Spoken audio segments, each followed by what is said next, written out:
خب امروز در رابطه با فنجای پرستارمون میخوایم یه پست بذاریم. فنجای پرستار فنجای مهربونی هستن که کارشون بگیر نگیر داره. روزای اولی که جوجه های تازه متولد شده رو زیرشون میذارید باید مراقبت به عمل بیاد که جوجه ها زیر دست و پا نمونن و احیانا در روزای اول ممکنه بهشون غذا ندن. اینی که تا ارتباط عاطفی بینشون به وجود بیاد و از حمایت پرستارا برخوردار بشن باعثی چشمتون بهشون باشه و این کار تو زمستون سخت‌تره، چون سرد شدن هوا باعث میشه که جوجه اگر روشون نخوابن سریع آسیب ببینن. الان همونطور که میبینید ما 2 تا جوجه رو اینجا دادیم که مقدار زیادی هم بهش غذا دادن و این حیوان انقدر مست نگهداری از این جوجه هستش با وجود ترسی که داره. میبینید که از جاش تکون نمیخوره.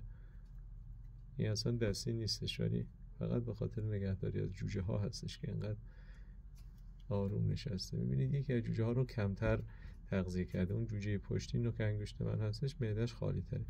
اینه که باید مراقب باشه در صورتی که به هر دلیلی تغذیه جوجه ها تا حدودی کمتر شد بتونید بهش غذا بدید و از طریق سرلاک تغذیه رو انجام بدید. جوجه همونطور که میبینید گشنه است و دهنش رو باز میکنه. حالا من هر چند ساعت یه بار چک میکنم، اگر که خوب نتونسته باشن تغذیه کنن کمکشون میکنم. این نکته دیگه هم هستش اینی که جادونی پرنده ها هم اگر با دونه های میکس و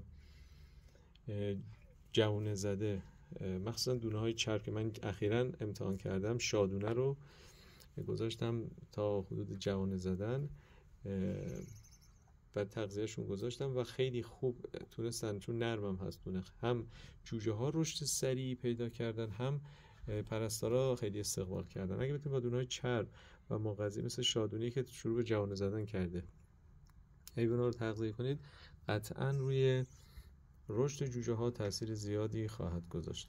نکته بعدی اینه که احتمال داره که معده جوجه ها دچار تخمیر بشه و این تخمیر باعث از بین رفتن جوجه بشه. اینو من به تجربه کسب کردم در این رابطه.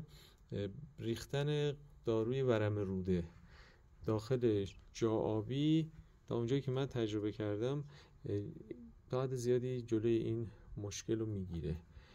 2 قطره داروی ورم روده داخل کل جاآبی میتونه جلوی تخمیر رو بگیره و از ورم روده جوجه ها و احتمال تلف شدنشون جلوگیری بکنه. فقط در این کار نباید افراط کرد، شاید هفته 1-2 بار کفایت میکنه. موفق باشید. با لایک و سابسکرایب و نوشتن کامنت ما رو نسبت به ادامه پست ها دلگرم کنید. زدن زنگوله هم باعث میشه که در صورتی که پست های بعدی رو هم بفرستم در جریان قرار بگیرید. متشکرم.